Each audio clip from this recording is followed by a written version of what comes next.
Shalom, salam sejahtera, selamat berjumpa. Saya ucapkan kepada saudara-saudara yang menyaksikan program Suara Kebenaran Gemit Klasis Kota Kupang Timur. Senang sekali pada saat ini saya berjumpa dengan Papa Mama semua, teristimewa dalam kesempatan untuk kita berbagi kebenaran firman Tuhan. Karena itu, marilah saudara-saudara melalui media ini, mari kita mengawali seluruh aktivitas kita hari ini di dalam tuntunan firman Tuhan. Sebelum kita merenungkan firman Tuhan pada hari ini, mari kita berdoa. Ya Tuhan, Allah kami, Bapa di dalam surga, Allah yang kami sembah dan kami permuliakan di dalam Tuhan Yesus Kristus. Sungguh berbahagia dan bersukacita kami umat-Mu yang hidup selalu diberkati, dipelihara dan dituntun oleh Tuhan. Melalui kesempatan yang berbahagia ini, melalui media Suara Kebenaran Gemit Klasis Kota Kupang Timur, saat ini kami akan berbagi firman Tuhan. Terima kasih untuk kesempatan yang indah ini. Kami berdoa kepada-Mu ya Tuhan, biarlah melalui kesempatan perenungan firman Tuhan saat ini, firman yang diberitakan kepada kami semua boleh menjadi sebuah kekuatan, boleh menjadi sebuah sukacita, boleh juga menjadi sebuah tuntunan dan pedoman di dalam kami menjalani hari-hari kehidupan kami. Terima kasih, terpuji nama-Mu Bapa. Mari berfirman kepada kami, isilah hidup kami ini dengan terang-Mu, dengan kebenaran-Mu, dan biarlah Engkau senantiasa menuntun kami di jalan yang Engkau kehendaki. Ini doa dan sembahyang kami ya Bapa. Ampuni kami, sucikan dan kuduskan kami. Di dalam nama Tuhan Yesus Kristus kami berdoa kepada Bapa di surga. Amin. Baik saudara-saudara yang terkasih, firman Tuhan pada kesempatan yang berbahagia ini terpilih dari kitab Ulangan pasal 11, dibaca dari ayat 8 hingga ayatnya yang ke-32. Ulangan pasal 11 ayat 8 sampai ayat yang ke-32. Dengan perikop berjudul ketaatan mendatangkan berkat, ketidaktaatan mendatangkan kutuk. Begini bunyi firman Tuhan. Jadi kamu harus berpegang pada seluruh perintah yang kusampaikan kepadamu pada hari ini, supaya kamu kuat untuk memasuki serta menduduki negeri kemana kamu pergi untuk mendudukinya.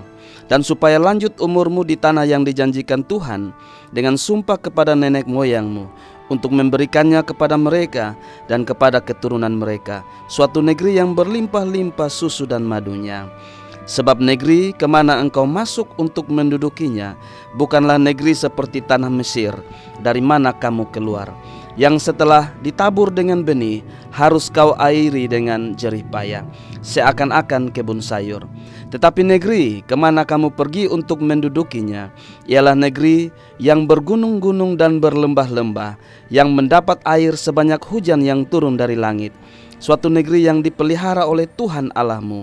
Mata Tuhan Allahmu tetap mengawasinya dari awal sampai akhir tahun. Jika kamu dengan sungguh-sungguh mendengarkan perintah yang kusampaikan kepadamu pada hari ini, sehingga kamu mengasihi Tuhan Allahmu dan beribadah kepadanya dengan segenap hatimu dan dengan segenap jiwamu, maka Ia akan memberikan hujan untuk tanahmu pada masanya, hujan awal dan hujan akhir, sehingga engkau dapat mengumpulkan gandummu, anggurmu dan minyakmu, dan Dia akan memberi rumput di padangmu untuk hewanmu, sehingga engkau dapat makan dan menjadi kenyang. Hati-hatilah supaya jangan hatimu terbujuk, sehingga kamu menyimpang dengan beribadah kepada Allah lain dan sujud menyembah kepadanya. Jika demikian, maka akan bangkitlah murka Tuhan terhadap kamu, dan Ia akan menutup langit sehingga tidak ada hujan dan tanah tidak mengeluarkan hasil. Lalu kamu lenyap dengan cepat dari negeri yang baik yang diberikan Tuhan kepadamu.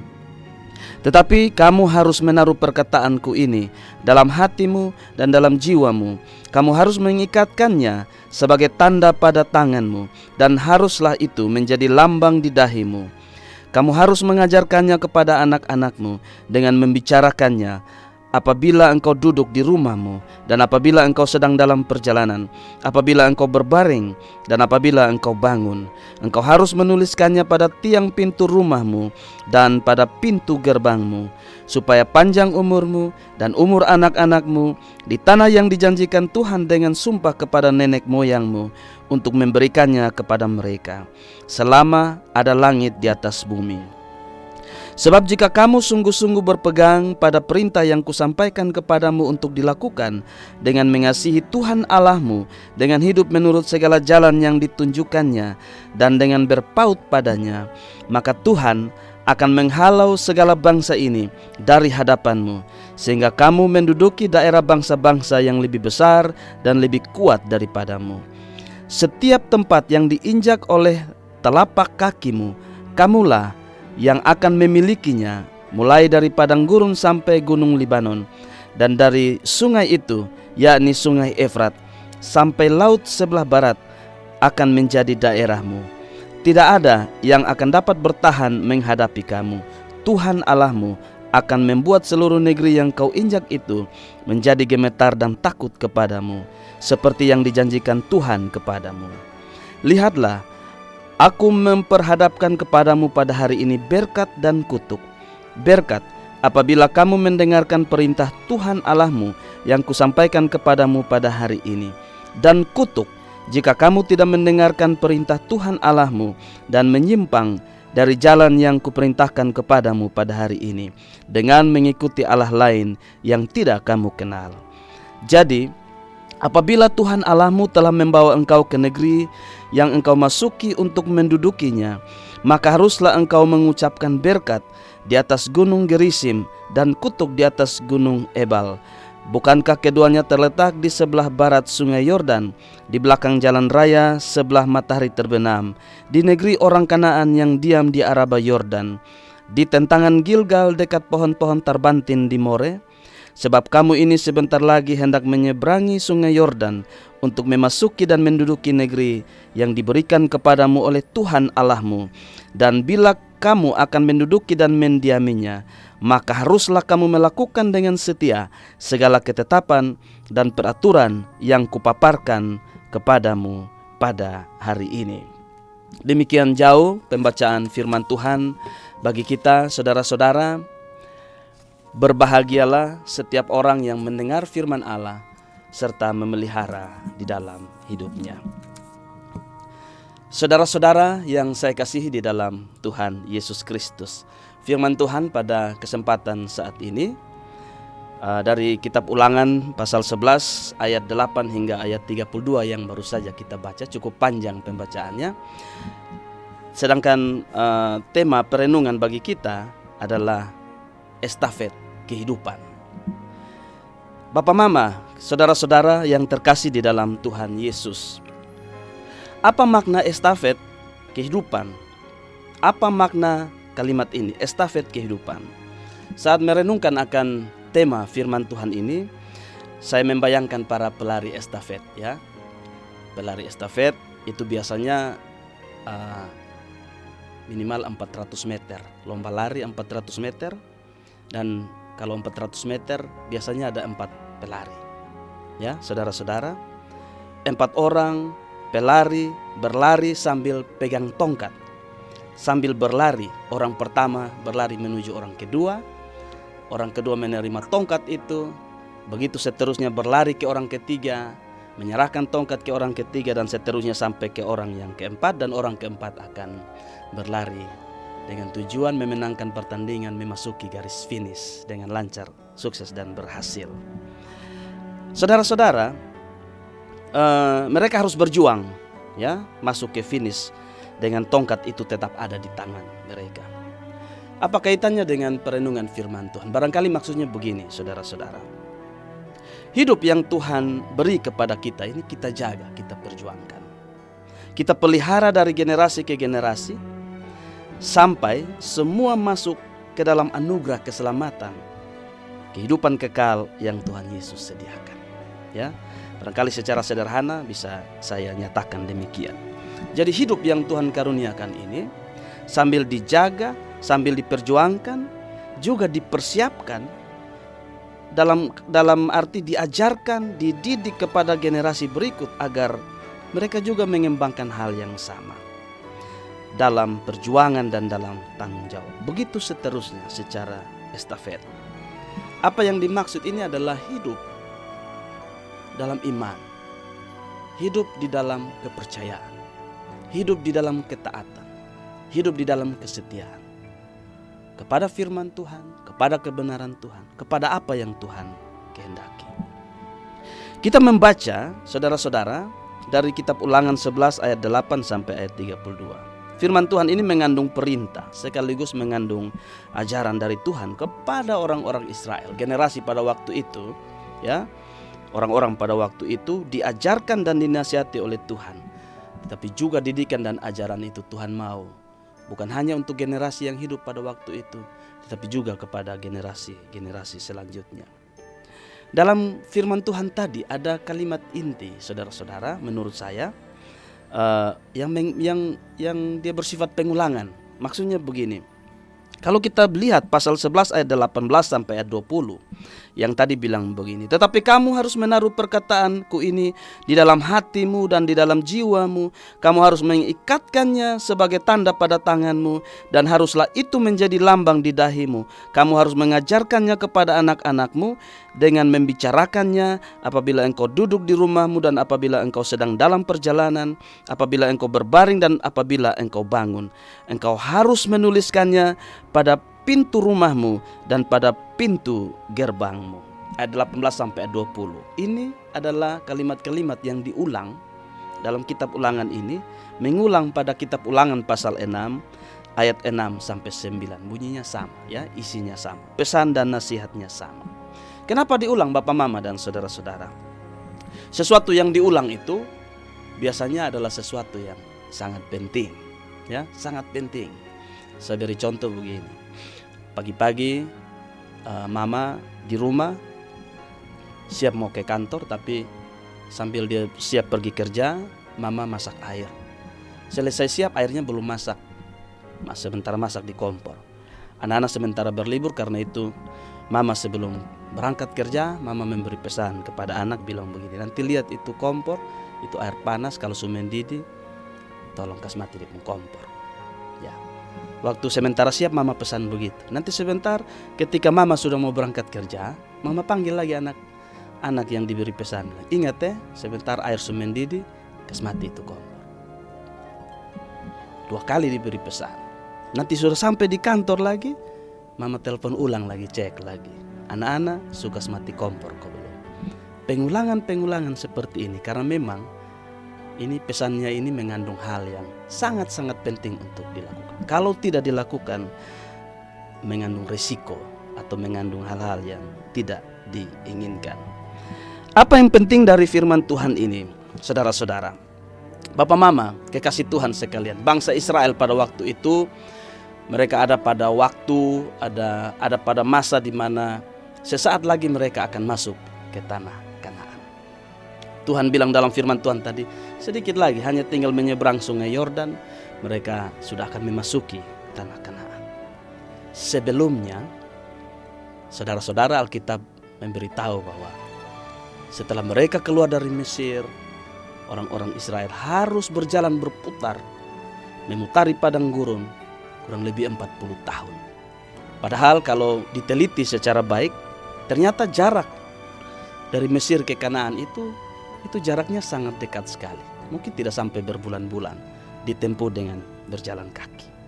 Tetapi orang Israel harus menempuh perjalanan memutar padang gurun selama 40 tahun. Kenapa demikian? Kenapa mereka harus memutar? Saudara-saudara yang terkasih, bangsa Israel ini adalah bangsa yang Alkitab juga bilang mereka semacam tegar tengkuk, ya. Dihajar ulang-ulang, dinasihati ulang-ulang, ditegur ulang-ulang. Tapi mereka sering tidak taat kepada Tuhan. Ada banyak contoh dalam Alkitab. Selama perjalanan mereka melawan Tuhan. Mereka tidak taat kepada Tuhan, mereka melawan Musa. Maka mereka bertengkar dengan Musa dan bertengkar dengan Tuhan. Ada waktu-waktu di mana mereka tidak percaya kepada Tuhan. Di Masa dan Meriba, ketika kesulitan mereka bertengkar dengan Musa dan dengan Tuhan.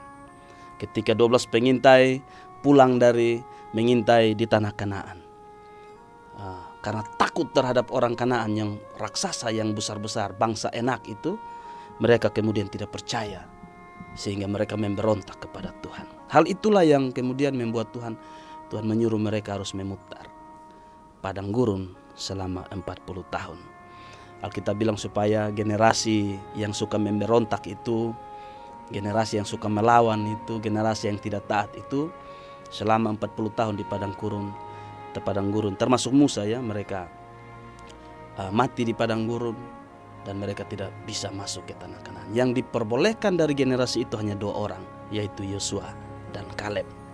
Nah, Bapak, Mama, dan saudara-saudara yang saya kasihi di dalam Tuhan Yesus, pesan ini ya, hidup mengasihi Tuhan, hidup setia, hidup taat kepada Tuhan, diingatkan terus-menerus, karena Tuhan tidak mau generasi yang baru yang memasuki tanah Kanaan itu hidupnya sama seperti generasi sebelumnya.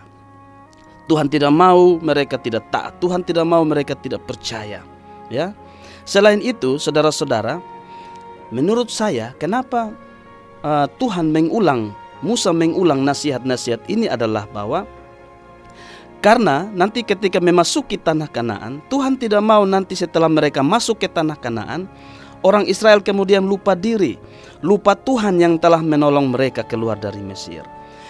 Di Kanaan itu kalau mereka sudah hidup enak, ada godaan, termasuk juga godaan di mana di Kanaan itu ada agama asli orang Kanaan, menyembah Baal, menyembah ilah mereka.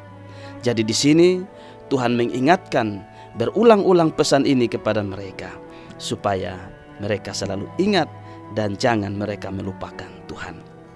Ada pesan penting dalam ketaatan mendatangkan berkat, ketidaktaatan mendatangkan kutuk dalam pembacaan tadi.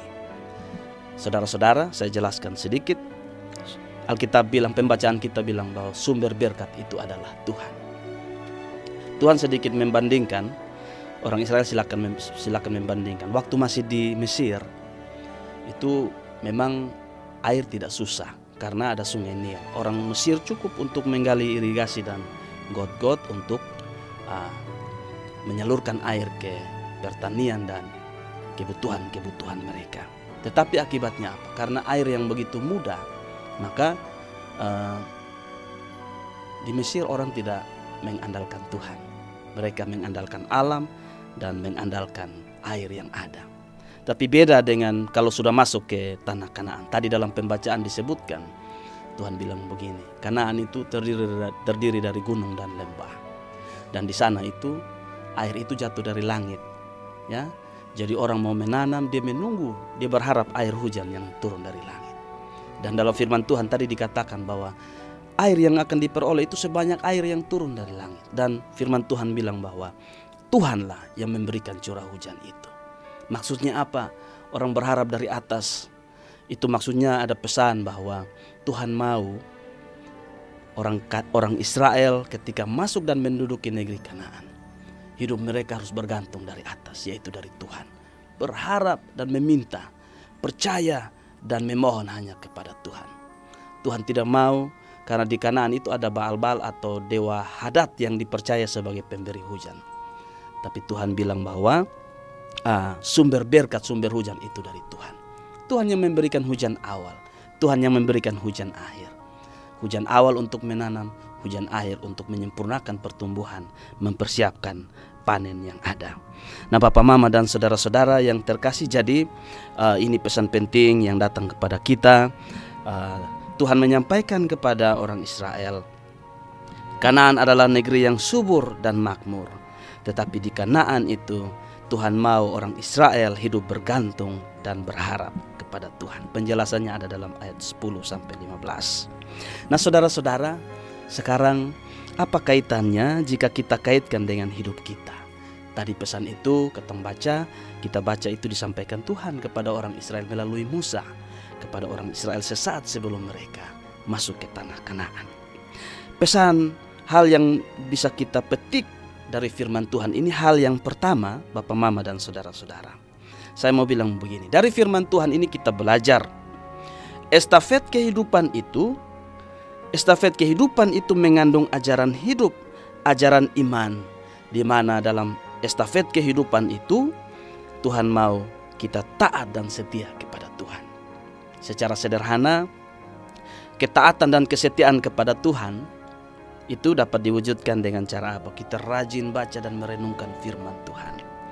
Kita beribadah dan berbakti hanya kepada Tuhan. Saudara-saudara, dan kita tekun dalam hidup berdoa dan dalam saat teduh kita. Kita tekun melayani, memberitakan Injil. Kita rajin memberi persembahan dan selalu mengucap syukur. Kita setia di dalam persekutuan di gereja bersama dengan semua jemaat, di mana di situ kita bisa saling mengasihi, saling melayani. Kita setia dan bertekun dalam pergumulan kehidupan pribadi kita, dalam pekerjaan kita, dalam studi kita. Kita selalu rajin memberi dan rajin berbagi. Dan tentunya juga ketaatan dan kesetiaan dalam kehidupan kita hari ini berdasarkan pesan firman Tuhan adalah kita selalu diperintahkan Tuhan untuk percaya, bergantung, dan berharap kepada Tuhan. Itu hal yang pertama. Hal yang kedua, saudara-saudara, dari pesan firman Tuhan, estafet kehidupan itu adalah sesuatu yang dilanjutkan dari generasi sekarang ke generasi berikut. Bukan hanya berlaku kepada orang-orang Israel saja pada waktu itu di negeri Kanaan. Tetapi saya percaya bahwa estafet kehidupan ini mengandung pesan bagi saudara dan saya, kita yang hidup pada hari ini. Agar iman, ketaatan dan kesetiaan yang kita miliki, ya, kita jaga, tapi juga kita ajarkan dan kita lanjutkan kepada generasi berikut, yaitu anak cucu kita. Supaya apa, saudara-saudara?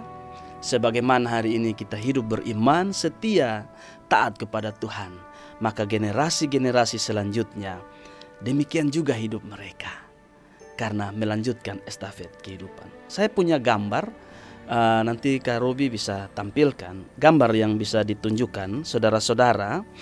Dalam gambar ini yang mau saya tunjukkan adalah ada orang Israel yang ini saya ambil dari internet ya, tapi memang ini yang terjadi pada orang Israel. Yang dipakai di lengan dan di kepala itu adalah namanya tefilin, saudara-saudara. Tefilin itu adalah ada satu pasang kotak kulit hitam berisi gulungan perkamen yang dengan tulisan perkamen itu ada tulisan ayat Alkitab di dalamnya, saudara-saudara.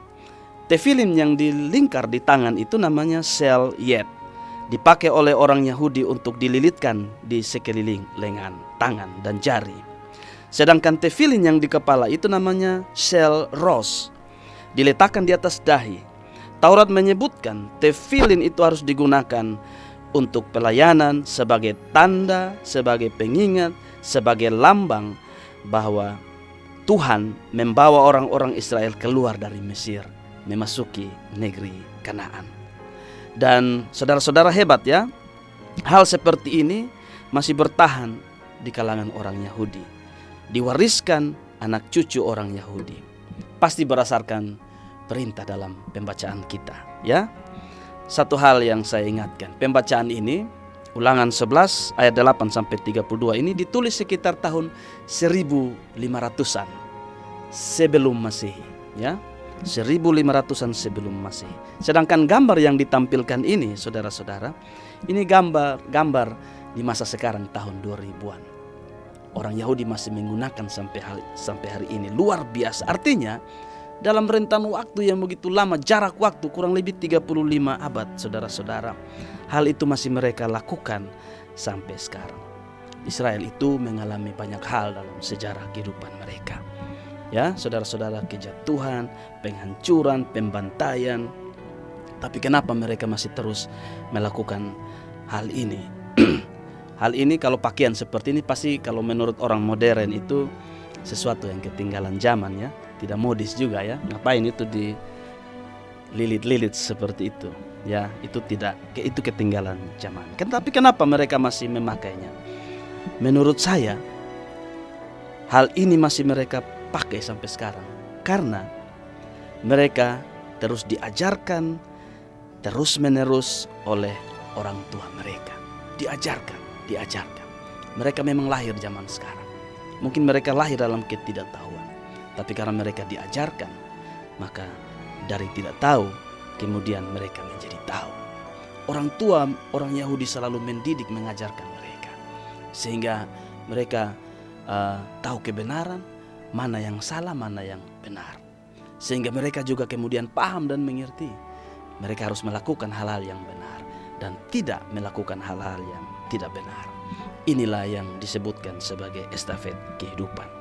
Pada hari ini bagi kita orang Kristen, warga Gemit di tempat ini, apakah hal ini bisa kita lakukan? Ya, ini aplikasi yang paling terakhir menutup khotbah ini. Saya yakin bisa.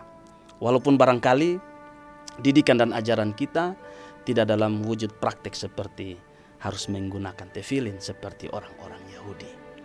Tetapi kebiasaan hidup yang baik, iman yang dijaga, sikap, cara hidup, perbuatan-perbuatan hidup yang sepadan dengan Injil, iman yang bisa dipertanggungjawabkan oleh generasi orang tua pada masa sekarang, itu bisa dilanjutkan kepada anak-anak kita dengan selalu diajarkan dan dibiasakan kepada kita. Saudara-saudara, ya barangkali dalam keseharian kita saya punya contoh nyata seperti ini saja. Bukan hanya lewat tutur kata, nasihat. Karena begini, contohnya begini, ada orang tua, ada bapak yang ingin anak-anaknya rajin ke gereja. Pada hari Minggu, pagi-pagi bapak teriak di rumah, "Oh, anak-anak siap sudah pergi ke gereja." Tapi omong habis bapak tua naik tidur. Lalu anak-anak bilang begini, kok bapak suruh katong pergi gereja tapi bapak naik tidur terus seperti itu. Ya. Lalu bapak bilang, "Son, beta hanya suruh bosong, kas bangun bosong sah. Bosong pergi gereja nanti biar bapak tidur di rumah." Tentu ini bukan sebuah ajaran dan didikan yang baik, ya. Tapi ada contoh lain. Ada orang-orang Kristen, keluarga Kristen, mereka rindu anak-anak mereka mewarisi iman, ketaatan, percaya, kesetiaan kepada Tuhan. Ada keluarga bapak mama yang hari Minggu pagi-pagi bangun, bersiap, mandi, pakai pakaian yang rapi, siap untuk pergi ke gereja. Sambil bersiap, orang tua bilang, "Anak-anak, siap sudah kau ikut bapak dan mama pergi gereja." Anak-anak akan bangun, mereka lihat orang tua sementara bersiap, lalu mereka ikut bersiap dan pergi ke gereja. Dari dua contoh ini bapak mama dan saudara-saudara, maksud saya adalah bahwa kita tidak perlu mendidik anak-anak dengan mewajibkan mereka pakai tefilin. Tapi kita bisa mewariskan, kita bisa memberikan estafet kehidupan itu dilanjutkan kepada mereka dengan cara kata-kata, nasihat, ajaran kita beri, tetapi teladan, contoh, cara hidup yang berpadanan dengan ketaatan dan kesetiaan itulah yang kita tunjukkan, kita praktekkan sebagai ajaran kita kepada Tuhan. Jadi barangkali inilah firman Tuhan yang datang kepada kita, saudara-saudara. Generasi-generasi selanjutnya adalah generasi yang diberkati ketika mereka menerima ajaran kita, menerima estafet kehidupan itu. Bukan sekedar ajaran, tetapi juga contoh dan keteladanan hidup. Demikianlah firman Tuhan yang dapat disampaikan kepada kita. Kiranya firman Tuhan ini berguna dan bermanfaat bagi kita. Tuhan kiranya menolong dan memberkati kita. Amin. Baik saudara-saudara, kita telah merenungkan firman Tuhan, dan untuk itu selanjutnya saya ajak kita semua untuk mari kita semua satu di dalam doa. Kita berdoa bersyafaat kepada Tuhan. Mari kita berdoa. Ya Tuhan Allah kami, Bapa di dalam surga, kami mengucap syukur dan berterima kasih melalui kesempatan pelayanan penyampaian khotbah lewat suara kebenaran Gemit Klasis Kota Kupang Timur. Pada hari ini kami telah membaca, kami telah mendengar dan merenungkan akan firman Tuhan. Bapa, firman-Mu telah diberitakan. Hamba-Mu adalah orang yang terbatas dalam berkata-kata. Tetapi hamba percaya bahwa Tuhan dalam Roh-Mu yang kudus, yang tidak terbatas itu, akan senantiasa menolong semua umat-Mu, para pendengar, saudara-saudara yang menyaksikan, yang mengikuti akan khotbah ini, mendengar dan merenungkannya. Saudara-saudara, semua yang mendengarkan firman Tuhan ini akan ditolong dan dimampukan. Roh Kudus akan terus menjelaskan, memberikan hikmat dan pengertian kepada semua orang yang mendengarkan, sehingga firman ini tidak kembali dengan sia-sia, tetapi ada hal-hal yang bermanfaat, ada hal-hal yang berguna, yang menjadi berkat, mendatangkan kegunaan dan mendatangkan sukacita bagi kehidupan setiap orang beriman. Terima kasih Bapa di sorga, biarlah firman Tuhan ini menolong kami semua, sehingga kami paham dan mengerti apa yang menjadi kehendak Tuhan, apa yang harus kami lakukan. Dan firman Tuhan ini menolong kami untuk terus bertumbuh di dalam iman kami, di dalam hidup kami, dalam pelayanan kami, dan di dalam tugas, panggilan, dan tanggung jawab kami masing-masing. Terima kasih Tuhan, kami berdoa untuk semua hamba-hamba-Mu dalam yang mengikuti dan menyaksikan akan penyampaian firman Tuhan ini. Tuhan berkati kehidupan kami di hari ini. Biarlah firman Tuhan mengawali akan seluruh kegiatan kami, dan kami semua diberkati Tuhan dalam seluruh aktivitas kami masing-masing. Tuhan mengaruniakan semua kami kesehatan, hikmat, kemampuan, akal budi yang terbaik. Tuhan melancarkan semua aktivitas kami di hari ini. Kami berdoa membawakan seluruh pergumulan-pergumulan kehidupan kami. Setiap keluarga, setiap pelayan, setiap jemaat, setiap umat Tuhan. Baik Bapak, Mama, suami, istri, orang tua, orang muda, dan anak-anak. Terima kasih Tuhan, kami berdoa kepadamu, biarlah dimanapun umat-Mu berada, berkat, kasih dan anugerah Tuhan selalu menghampiri mereka, tercurah, dan Tuhan sendiri yang senantiasa menolong dan memberkati semua umat-Mu. Terima kasih Bapa di sorga, kami berdoa untuk gereja Tuhan, khususnya Gemit Klasis Kota Kupang Timur, melalui program Suara Kebenaran yang dilakukan ini, dengan tujuan untuk berbagi firman Tuhan, menyampaikan Injil dan kebenaran Tuhan bagi banyak orang. Biarlah program ini diberkati Tuhan, semua saudara yang bekerja, yang mendukung, yang melaksanakan akan program ini, baik kami para pengkhotbah maupun saudara-saudara yang secara teknis merekam dan mengatur peralatan yang ada. Kehidupan dan pelayanan kami semua senantiasa diberkati. Program Suara Kebenaran ini boleh menjadi berkat bagi banyak orang. Terima kasih Bapa di dalam kerajaan surga. Inilah doa dan sembahyang kami kepadamu ya Tuhan. Kami taruh seluruh kehidupan kami di dalam tangan Tuhan. Biarlah Tuhan pimpin sertai dan memberkatinya. Ini doa kami mohon pengampunan dari semua dosa dan kecemaran kami. Hanya di dalam nama Tuhan Yesus Kristus kami telah berdoa kepada Bapa di surga. Amin. Baik saudara-saudara, demikianlah renungan Suara Kebenaran pada hari ini. Kami menyampaikan selamat memulai hari ini di dalam tuntunan Roh Kudus. Tuhan memberkati kita. Shalom.